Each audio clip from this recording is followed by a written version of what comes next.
This video will cover Module 1, Part 6, and includes the gender discrimination example. Alright, let's go ahead and get started.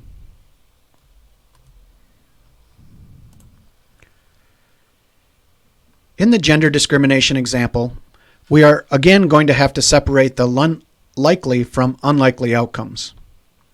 This particular case study considers possible gender discrimination in the hiring of faculty at the University of Texas at Dallas. The source for this example is provided by Statistical Methods for Analyzing Claims of Employment Discrimination and is highlighted on your screen. This table is from the court case Cooper versus the University of Texas at Dallas. And what they did in this court case is looked at a variety of divisions within the university. So arts and humanities, human development, management and administration, natural sciences, and social sciences. For this case study here, we're going to just consider the arts and humanities division. They were able to obtain information about the proportion of females that were in the job market. So in the arts and humanities area, there was about 38% of the job market were female. There were a total of 48 hires in that division within that university for this particular year. Of those hires, 14 of them were female. So we're going to try to figure out whether or not 14 is too few females being hired in that particular division. All right, let's go ahead and set up our simulation model. So again, we're going to consider the hiring of females in the Arts and Humanities division at the University of Texas at Dallas. The necessary information for my simulation model is going to be the number of hires in that division, which again was 48, and the likelihood or a chance of a female hire. Again, 38.3% of the available 38.3% were female in those seeking employment. So percent of females in the job market is that 38.3%. So we'll use that as our parameter value here, kind of our baseline value to gauge whether or not discrimination was taking place. The expected value, again under a situation of no gender discrimination, is just going to simply be 48 times that 38.3%. When you do that math, you get about 18. So our visual depiction here of our simulation model, our number line is going to go from 0 up to 48. Under a no discrimination situation, we should have about 18 females being hired. Again, that's the expected value. So under a no discrimination situation, I know that my reference distribution should be 38.3% of the way up that number line. If I have two females being hired, then I'm going to have discrimination against females. So the left end of this distribution would indicate discrimination against females. If I actually had too many females being hired, I would be in a situation where I'd have discrimination against males. The study outcome for this particular division, the Arts and Humanities, was 14. So again, the number of females that were actually hired was 14. And our goal here is to figure out whether or not this 14 is an outlier against this no discrimination situation.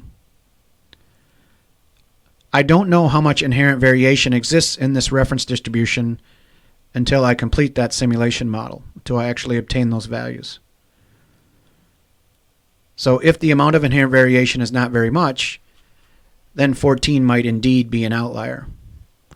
Whereas if the amount of inherent variation is a lot, then it's likely that 14 is not going to be an outlier.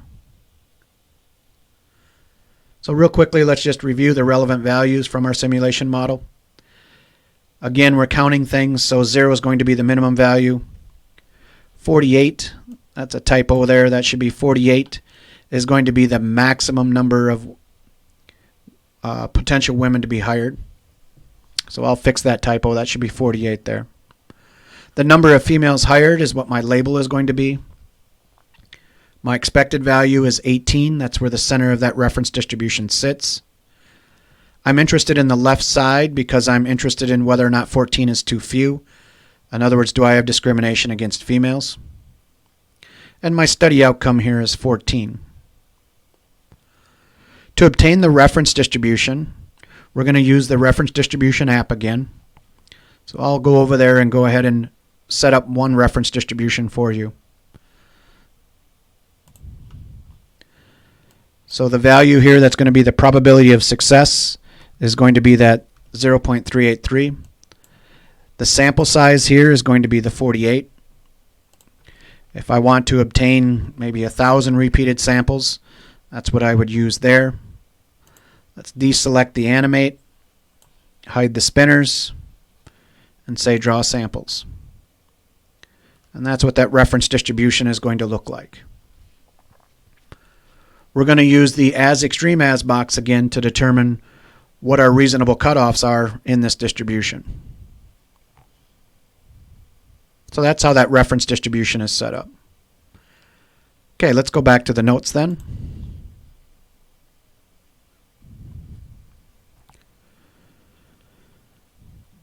So here in the notes, it looks like I used number of samples was 100 instead of 1,000. So I'll go ahead and hit pause and I will let you answer these. Looks like I got 6 questions for you to answer.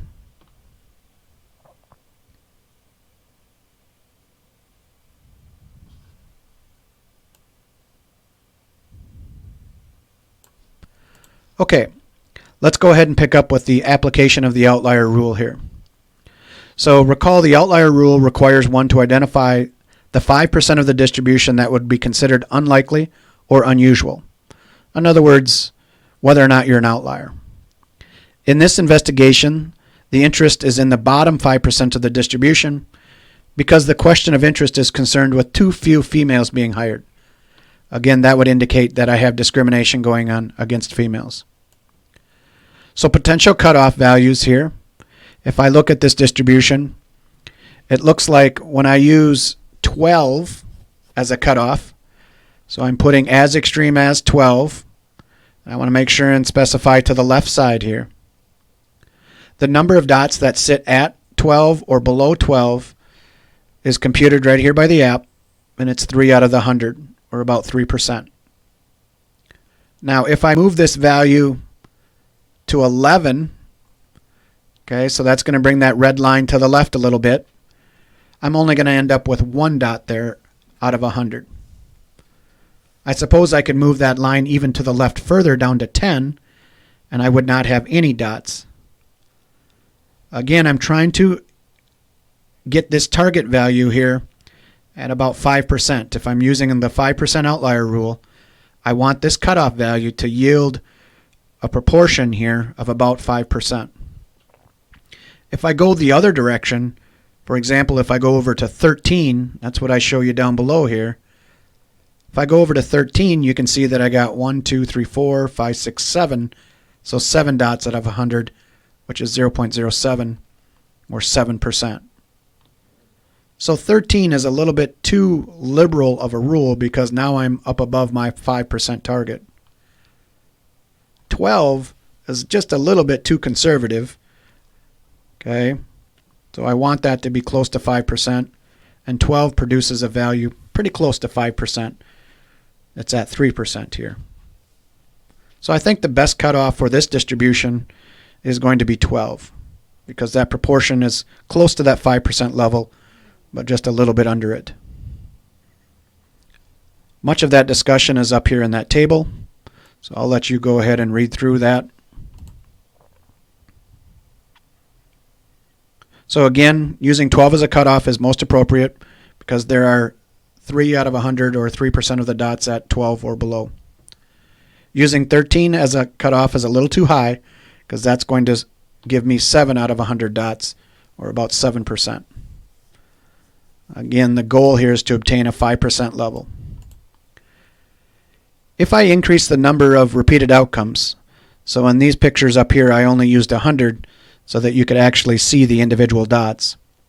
But if I increase the number of repeated outcomes to 10,000, you can see that 12 again remains to be a reasonable cutoff. So 12 continues to be a reasonable cutoff here with about 3.4% or 3.35% of the distribution sitting at or below 12. If I were to move that up to 13, okay, that's going to go over that 5% level again. So how do I go about evaluating the evidence?